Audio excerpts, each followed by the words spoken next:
Here's an example in which we're solving square root of 6 sine x plus cos x equals 0. And it's telling us there's going to be two solutions. So let me bring it down here. Square root of 6 sine x plus cosine x equals 0. Now, how are we going to solve this? Well, let's go look at the notes that I'm sending you. They should help us.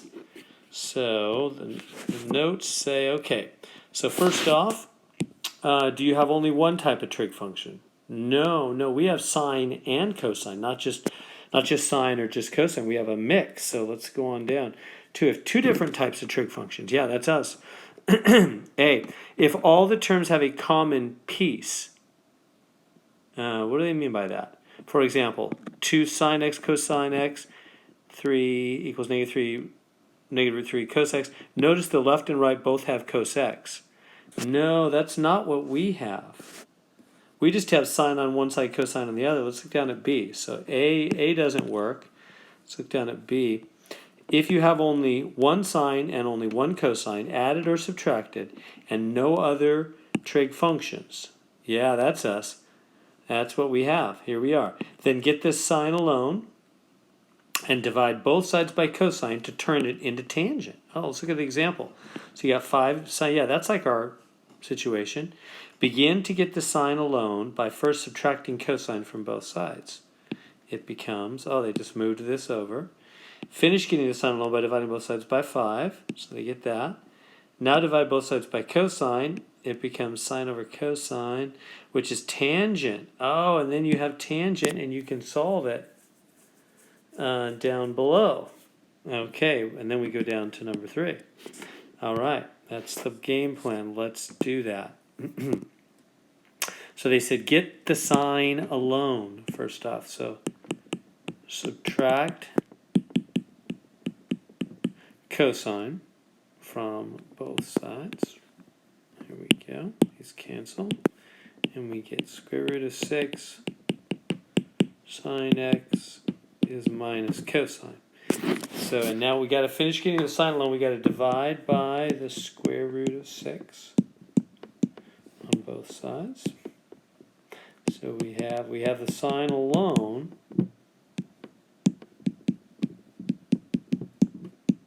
And now they said, so these first two steps, step 1, get the sine alone, and now step 2, divide by cosine. So now I'm going to divide. So cosine on this side, I'll just stick it in the denominator, and then I'll put it here. So it cancels on this side, and the other side becomes tangent. You see that? When you divide sine by cosine, it becomes tangent. Over here, what are we left with? Well, there's just a 1 on the top, -1 over root 6. Because the cosines canceled, didn't they? Cosines canceled, so we're left with -1 over root 6. And now we can figure the rest of this out.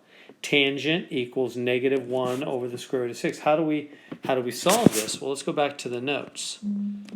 So on the notes, they said, once you've got tangent, now see number 3 below. Okay. When you must use a calculator because the values are not on the unit circle. After getting sine, cosine, or tangent alone, that's what we have tangent alone, then take the inverse of both sides. But before hitting the inverse on the calculator, change the number on the other side to be positive, even if it was negative at first. Oh, okay, so there's a lot of steps here. So so now I'm going to do like a new step 1, or maybe we'll call it step 3 at this point. Change to positive 1 over root 6. So how can we just change it? Well, we'll see. I don't know if you remember it from earlier stuff. So change. So I changed that to positive. And then take tan inverse of both sides. And these cancel because they're inverse functions. They're opposites. So I'm doing tan inverse because I'm trying to solve for x. And so that's how I get rid of the tangent is I do the inverse function, the tangent inverse. It cancels out the tangent.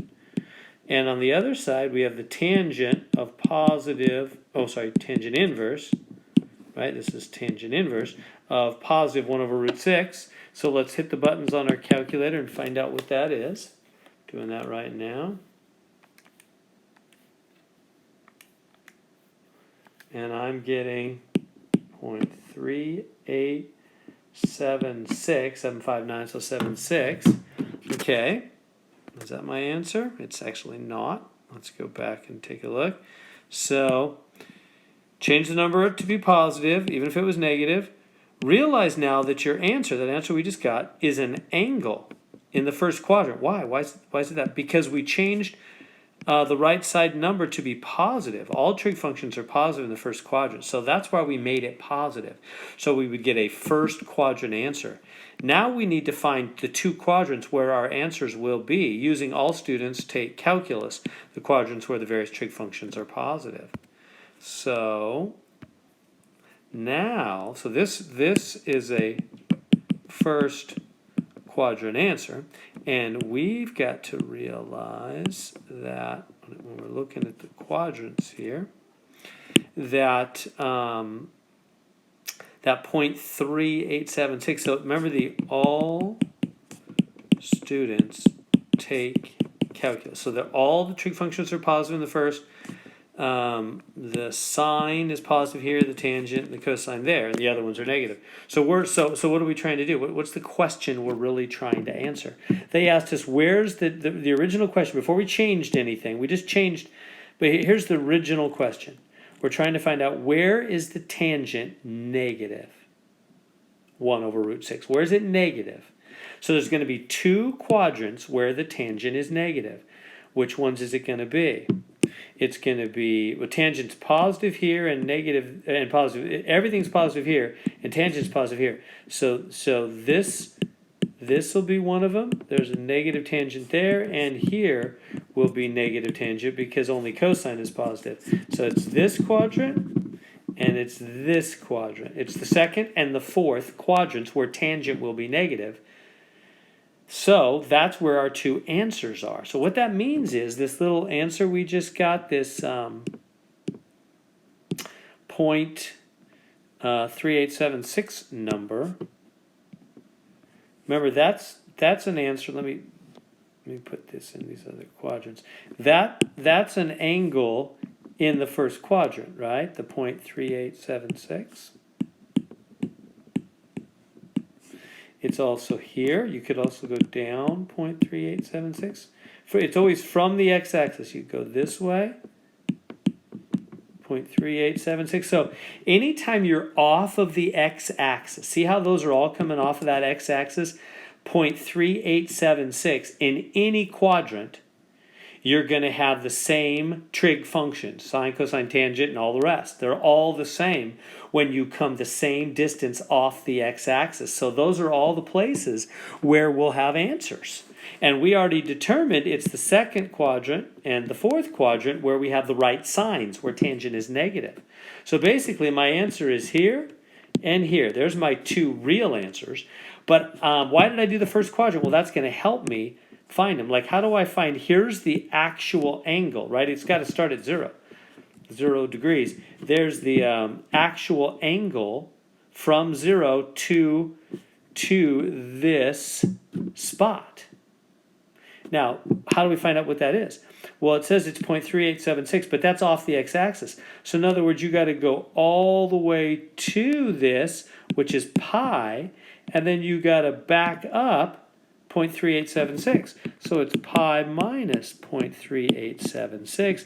That's the second quadrant answer. So take out your calculator, hit the pi button, minus 0.3876. I'm getting 2.7539, or I'll just say 40. 399, so 40. So there's one of the answers, and that's the second quadrant answer. And now down below, I'm going to get the fourth quadrant answer. How do you get the fourth quadrant answer? To get the fourth, let me do this, to get all the way to there from 0, you have to go all the way around, which is 2 pi. It's also 0, but it's also 2 pi. And then back up, right? Back up from 2 pi. So it's going to be 2 pi back up the 0.3876. Do you see that? That's going to be the fourth quadrant answer. So use your calculator, take 2 times pi, use your pi button, minus 0.3876, and I'm getting 5.8956.